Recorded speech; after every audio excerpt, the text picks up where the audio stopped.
Hello everyone, welcome to आयु Trisha education. इस video में हम लोग देखने वाले हैं essay on our country India. मेरा देश भारत के ऊपर यहाँ पर हम देखने वाले हैं एसे। तो यहाँ पर हमारे देश के बारे में बता सकते हैं कि इंडिया क्या है, उसका कैपिटल क्या है। जितने भी आप जनरल नॉलेज जानते हैं उससे आप ऐड कर सकते हैं, बहुत अच्छा होगा आपका ऐसे। तो चलिए शुरू करते हैं। India is a rich diverse country because we found variety of people in this country. India जो है वो एक रिच डाइवर्स कंट्री है। डाइवर्स का मतलब होता है डाइवर्सिटी, आपने सुना होगा। तो डाइवर्सिटी से आया है डाइवर्स, जिसका मतलब होता है भिन्नता। तो हमारे देश में, हमारा देश है भारत, तो फिर एक रिच डाइवर्स कंट्री है क्योंकि हमें अलग अलग तरह के लोग हमें देखने को मिलते हैं। They have different religions, languages, cultures, customs, festivals, etc. उनकी अलग अलग जाति होती है, अलग अलग भाषाएं होते हैं, कल्चर्स होते हैं, कस्टम्स होते हैं और फेस्टिवल्स होते हैं। India is known for its brotherhood, और ये भाईचारे के लिए भी भारत देश जानी जाती है। All Indians live happily in this country, हर भारतीय इस देश में सुखी से रहता है। India's capital is New Delhi, India का जो कैपिटल है वो न्यू दिल्ली है।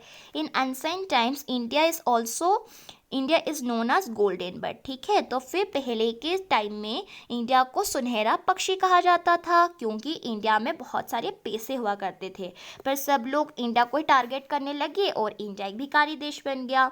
Our country India is a ancient country, हमारा जो भारत देश है ना वो सबसे प्राचीन देश है, मतलब पुराना देश है। India is also famous for culture and festivals, India जो है वो अपने कल्चर के लिए, अपने फेस्टिवल्स के लिए जानी जाती है। We celebrate many festivals like Diwali, Holi, Dussehra, Makar Sankranti, Vasant Panchami etcetera. तो फिर हम बहुत सारी फेस्टिवल्स मनाते हैं, जैसे कि दिवाली हो गया, होली, दशहरा, मकर संक्रांति, वसंत पंचमी, ये सारे हम फेस्टिवल्स मनाते हैं और भी बहुत सारी हैं। India has 28 states and 8 union territories, तो इंडिया में 28 स्टेट्स हैं और 8 यूनियन टेरिटरीज़ है, ठीक है। जो जम्मू एंड कश्मीर जो था वो यूनियन टेरिटरी की कैटेगरी में आ गया। Every state has the different languages like Marathi, Gujarati, Kannada, Odia, Bengali etcetera. मतलब कुछ कुछ स्टेट में हमारी ऑफिशियल लैंग्वेज हिंदी ही होती है, पर ज़्यादातर देखा जाए हर एक स्टेट का अलग अलग भाषा होती है। जैसे महाराष्ट्र में बोली जाती है मराठी, गुजरात में बोला जाता है गुजराती, कर्नाटका में कन्नड़ बोलते हैं, उड़ीसा में ओडिया बोलते हैं और बंगाली जो है वो वेस्ट बंगाल में बोली जाती है।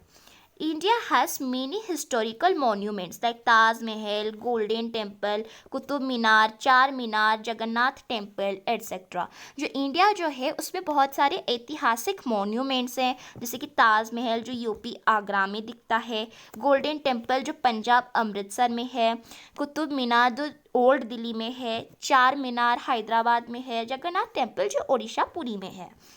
It is also known for its beauty, इसके खूबसूरती के लिए ही हमारा जो देश भारत जो है ये भी जाना जाता है। We celebrate national festivals like Republic Day, Independence Day etcetera. हम नेशनल फेस्टिवल्स भी मनाते हैं, जैसे कि रिपब्लिक डे हो गया है ना, गणतंत्र दिवस, और स्वतंत्रता दिवस हम मनाते हैं। It has a big history, इसका बड़ा इतिहास है। India is second most populated country, मतलब इंडिया जो है वो सेकेंड मोस्ट पॉपुलेटेड कंट्री है, सेकेंड लेवल में आता है because it has big population, क्योंकि इंडिया में बहुत बड़ा जनसंख्या है, बहुत सारे लोग इस पे रहते हैं। When guests arrived in our home, we greet guest by doing नमस्कार। तो फिर जब हमारे घर में मेहमान आते हैं, ठीक है, अतिथि आते हैं, तो फिर हम जो गेस्ट होते हैं उन्हें हम स्वागत करते हैं, नमस्कार बोलते हैं। अगर वो आपसे बड़े होते हैं तो फिर उनके हम पाँव छूते हैं। We have a rich culture in our motherland, हमारे मातृभूमि में बहुत बड़ा कल्चर है। I am proud to be an Indian, ठीक है। तो मैं भारतीय हूँ, तो मैं इसमें गर्वित हूँ। तो आप लास्ट में लिख सकते हैं जय हिंद जय भारत। अगर आप इसे लिखते हैं ना तो बहुत अच्छी इंप्रेशन बढ़ता है, जब आपके जो एग्जामिनर होते हैं वो भी आपको ज़्यादा मार्क्स देते हैं। तो मैंने तो यहाँ पर आपको हिंट बताया, पर यहाँ पर आप फैक्ट्स ऐड कर सकते हैं, ठीक है। फैक्ट्स ऐड कर सकते हैं कि इंडिया के बारे में आप कितना जानते हैं। Thank you.